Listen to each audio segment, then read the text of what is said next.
talking about Houston. In fact, let's go ahead and look ahead to the Houston Texans coming up on Sunday at 1 o'clock at Lucas Oil Stadium. And I bring up Brian Hoyer because the word we're hearing out of Houston as of 12:30 this afternoon is that he does have a concussion, and so that would mean, is it T.J. Yates? T.J. Yates, who started in place of Hoyer with a concussion a couple weeks ago. So T.J. Yates might be the starter for the Houston Texans coming up on Sunday. By the way, yeah, they lost to the New England Patriots 27-6. Hoyer concussion. Chris Polk didn't do much in the running game. J.J. Watt was pretty much contained. He only had 3 tackles. One was for a loss last night. Houston, by the way, talking about third downs for the Colts. Houston just 3 of 14 on third downs, and they were 0 for 1 in the red zone. And I don't know if you watched any of that game, but did you see who really came up big for Houston? Who's making a lot of plays on the field that is worrisome to me?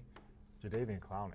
Clowney was all over the place last night. He was all over the place. I mean, his athleticism really shined through, and he had a couple sacks on Brady, and I think a couple tackles for loss. I mean, he literally was all over the field, and if they can get him going as well as J.J. Watt, you're talking about a quandary for an offensive line and offensive coordinator because you cannot double team 2 guys, so you got to pick and choose. It's one or the other. Yeah. I'm not sure at this point who you. I mean, I guess everybody double teams Watt. Yeah, and that's what they did yesterday. I mean, you might have to do kind of what we did and leave extra guys in there, a tight end, a back chipping on the way out, and just hope for the best. Here's the thing, though. They've left tight ends in pretty much the whole season, have they not? Well, the play action stuff they have. Right. Yeah. So they're used to it. I mean, getting Costanzo back, huge. And I think that might happen this week over at left tackle. So that would put Wrights back at right tackle.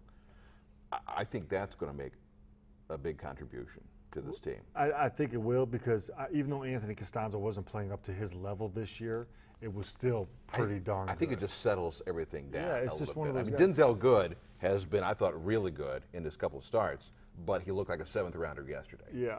Yeah, Fair to say? I did hear a quote Sunday Night Football yesterday about Gronkowski. They said when he's in the huddle or he's in the game, you feel like you can win. You feel like you're going to win. And I feel like with Costanzo, it's kind of the same way along the offensive line. He might not have been playing great, but when he's in there, you feel like it's going to be all right.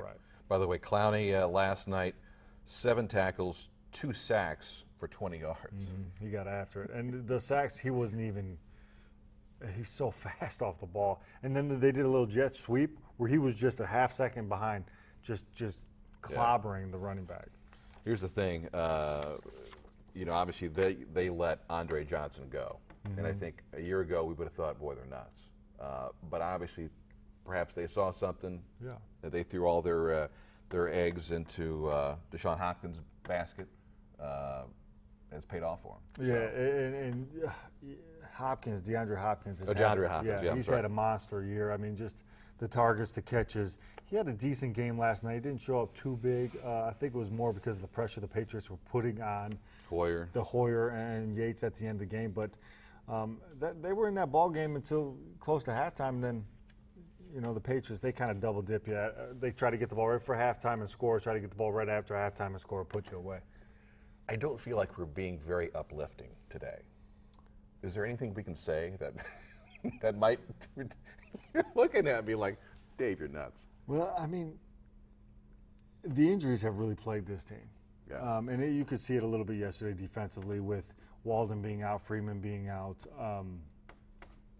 Toller being out, Vontae going out for a little bit. And Toller's been playing hurt the last several weeks. Costanzo hurt, Luck hurt. When is it to become too much? Right. But hopefully we get some of these guys back and we can make a run at this thing. And I think we can all agree that we have a chance, but if certain guys don't play this week, it's going to be a long shot. Well, let's face it, too.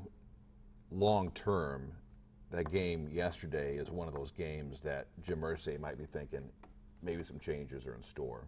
Who knows where? I tend to believe that Chuck's going to be back next season, but I don't know. Maybe there might be some front office changes. Yeah, I mean, there could be. Jimmy. I mean, that sort of thing yesterday does not sit well with him.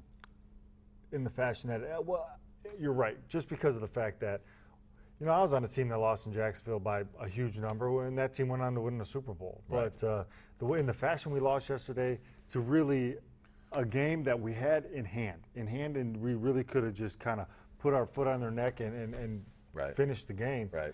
To lose it that bad, and such an important game in the whole playoff race, to not have the guys that have a little bit more want to, it's got to be a tough pill to swallow. And I appreciate what Chuck was saying yesterday about the 06 team, but this isn't the 06 team. It's not. Bob Sanders isn't walking through the door. You had Peyton Manning. You had a 10-3 team then. That looked much brighter than this situation does right now. Well, the difference about that team too, that 06 team, we had an abysmal defense against the run. Right. And in the playoffs, we looked like world beaters on defense against the run. We had to win a game in Baltimore 15-12, I believe. It was all field goals. All field goals. Yeah. And the only reason we couldn't do anything on offense, we couldn't get the ball in the end zone, but we didn't allow them to do anything either. They couldn't run the ball, they couldn't score, and they really helped us win that game. I remember that the Chiefs game, the wild card game here. Who did the Chiefs have at their running back position? Was it Larry Johnson, wasn't it? Yes. And the dude was all world. Yeah. And he came in and didn't do anything. Didn't do anything. Yeah. And yeah, they kept them out of the. It was we had the Chiefs at home, Baltimore on the road, and then obviously New England at home, and then Chicago in the playoffs. It was our defense played phenomenal in the playoffs.